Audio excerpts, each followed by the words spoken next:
Hello, good day and welcome. I will be answering JAMB 2010 Mathematics Past Question 4.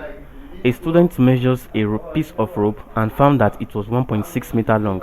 If the actual length of this rope was 1.25 meter long, what is the percentage error in the measurement?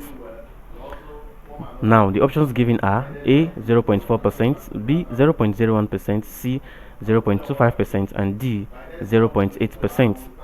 Now, he actually measured this rope, that is, let's say the measured length now. The measured length is equals to 1.26 meter. But then the actual length of this rope, is equals to what? 1.25 meter.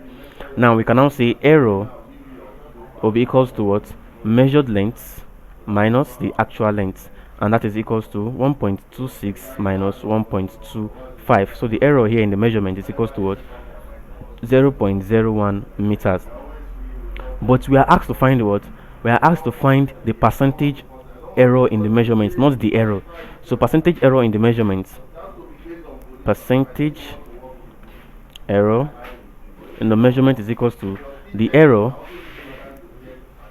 all over the actual length, error over actual length multiplied by 100, and that is equal to error, which is 0.01, all over the actual length 1.25 multiplied by 100, and this is equal to 1 all over 1.25, and that is equal to 1 over 1.25 is equal to 0.8. So the percentage error is 0.8%, and that is option D, 0.8%.